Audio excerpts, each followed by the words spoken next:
go with the home team, Mississippi Farm Bureau. Wilson Alexander covers LSU for The Advocate in Baton Rouge. Kind to spend a few minutes. Wilson, always good to catch up. Let's just jump right in. Where's Harold Perkins? We were talking about this just a second ago, and I know there's not a preseason Defensive Player of the Year award that's given out, but we just took a little straw poll among ourselves, and all three of us said if that award existed at SEC Media Days, all three of us would have voted for Harold Perkins. He's got 6 tackles through 2 games. Harold is starting to play a new position. So this is something that's, over the course of the offseason, he was learning how to play inside linebacker. That's not what he did as a freshman. He was very much a see-ball, get-ball player, go attack the quarterback. He was a spy. He was extremely effective as that, or coming off the edge as a pass rusher. And LSU wanted to make sure that he wasn't sort of overloaded in terms of his responsibilities too early in his career. They started moving him inside this preseason this spring, because for a few different reasons. One, to increase his versatility. Two, that might be the position that he ends up playing in the NFL. And Matt House said that he had come to LSU to learn how to be a linebacker, a complete and total linebacker, not just sort of a one-dimensional player. And then 3, LSU really saw this as something that they'd be able to move him around. Defense would have to locate him. But that's not what ended up happening in the first game. He just sort of sat in the middle of the field. Sometimes he came off the edge, but a few times he spied Jordan Travis, but it didn't work. He was mostly dropping into pass coverage away from the football and looked kind of lost doing so. Didn't have an effect on that game. And a week later, last week against Grambling, we saw him more as kind of like a nickel Sam linebacker who's often in the slot, or he would come down as a stand-up edge rusher. Did that a lot more often than he had against Florida State. I think like maybe 14 times he was kind of lined up on the edge. And, of course, it was Grambling, so not the same kind of opponent that he's now going to have even this week against Mississippi State and all the way through the rest of the SEC schedule. But it was a very distinct change in his role. Brian Kelly called it a new position. And so after 1 week of this playing inside linebacker really didn't work, that's where they have him now, and we'll see if it leads to more of an impact on the game. So, Wilson, I'm asking you to speculate here as opposed to report, but do you think when they went back and watched the film against Florida State, somebody raised their hand and said, you know what, guys, that was the stupidest idea we've ever had. We had the most dynamic defensive playmaker in college football, and we just chose to hide him instead of using him. Well, Brian Kelly, not to those sort of the strength of those words, but basically said something to that effect in that, like, they evaluated it and realized that they needed to make a change. And they did that obviously very quickly, seeing that, this was something that it really didn't work for them defensively. It wasn't great for Harold. And so they put him back, like we said, out there on the outside, and they'll think this is going to be much more effective. And we will see if it is. We know that Harold is an extremely talented player. He's fast. He is quite athletic. But he's explosive too, and certainly in space. But what he was doing made him just kind of hesitate in that first game, and he looked slow to react, and had a lot of trouble when offensive linemen were getting their hands on him and on blocks. And so this might take him out of some of that and be a little bit more naturally suited to his skill set. But it is certainly bizarre that they did this for 8 months in the off season, and first game obviously didn't work. Maybe they hadn't seen that this wasn't going to work. It didn't, and then they had to change it. So it did not work for the first game. But over the course of the season, maybe it'll work out okay. Wilson, I thought Mississippi State was going to be the team working running back by committee this year, but it looks like LSU is going to be that team. And now John Emery returns from missing the first couple of games. What kind of contribution can he make for the Tigers? And is that a guy you think can ever live up to his 5-star recruiting billing?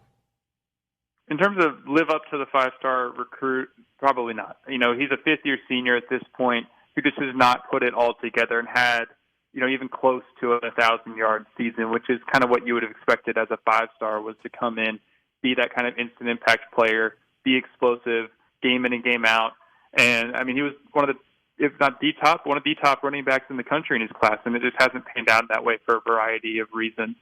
So he's going to have a role in this room, though, because he is, at moments extremely explosive. We saw him 2 plays in particular last year. He had a great catch in receiving touchdown against Alabama. There was another run against Auburn where he shut up center in the backfield and then scored. And so, he'll be a piece of this. Brian Kelly called him a plug-and-play guy, even though he didn't play the first 2 weeks. But it's not going to be, I think, RB1 necessarily. LSU, they have an RB1 right now. It looks like Logan Diggs, the Notre Dame transfer, had 115 yards against Grambling. Just looked physical and shifty. They really benefited from having him in the backfield. And now he's got to go and do it against certainly a much better opponent. But he has more of a track record. Rushed for over 800 yards last year. And so he'll probably be the leader of the room. But Emory will get touches. Josh Williams will get touches. Noah Kane will get touches. And maybe even freshman Caleb Jackson could get some playing time as well because he looks like he has a lot of upside as he continues to develop. Visiting with Wilson Alexander from the Advocate, covers LSU there in Baton Rouge. So Wilson, there was some level of concern with the defensive backfield coming into the season, that maybe there was not a ton of depth there, that generally speaking people like the first group, but if there was an injury or whatever, then it might not be great. Florida State certainly exploited the back end of the defense. Was that a function of problems that LSU has, either personnel or depth-wise, or was that a function of Jordan Travis and Keon Coleman and the guy that had the long white sleeves on that was tall? I can't remember his name right off the top of my head. That those three were just elite. It's both. Florida State is probably the best receiving core that LSU is going to play this year. Keon Coleman was fantastic. Johnny Wilson, who I think your name you were trying to remember, was very, very good as well. I mean, he's 6'7", and he had a few drops in that game, but he is an imposing target. And so even though there was times when LSU had pretty decent coverage, it's particularly on one of Keon Coleman's touchdowns, Major Burns was right on him and even got a hand up in there to try to just knock the ball loose, and Keon came down with it anyway. That was just a matchup nightmare for LSU, but they also have their own issues in the secondary. This is not an elite group that you're used to seeing from LSU back there right now. And, this was the main concern on this team throughout, going into fall camp and throughout fall camp, and even still at this point, is when they do face receiving cores that are very, very talented, are they going to be able to make enough plays? Brian Kelly said that, he knew this was going to be a concern. They're kind of still a work in progress. They've got a lot of young guys back there, or guys who haven't played a lot of FBS football or even SEC football. And so, you're looking at Denver Harris right now, who's a Texas A&M transfer who only played in his sixth career game last week. And there's a lot of hype around Denver as a former five-star, but he doesn't have a lot of experience. He's also been traditionally a press corner, and LSU does more than just playing press man. He's got to learn how to play in zone and be a bigger piece of a total defense. And so they've got, it's exploitable there in the secondary. But you also do, like Florida State need to have the guys to be able to do so. And we'll start to get a better idea as we go through the season if it is something that LSU can get by with and still win games, because it is a weakness, regardless of who they're playing. But they might not face the same kind of receiving core that they did against Florida State. Just a couple of minutes left, Wilson. If you look back at last year's game, as much as LSU can be in desperation, must-win mode, I felt like they were against Mississippi State last year. You didn't know that team was going to go on and win the West. Same kind of situation this year. They've lost a game to Florida State. They're 1-1. Does this team have a little bit more confidence in its ability to come out of that hole and get back on track for this season than they did a year ago?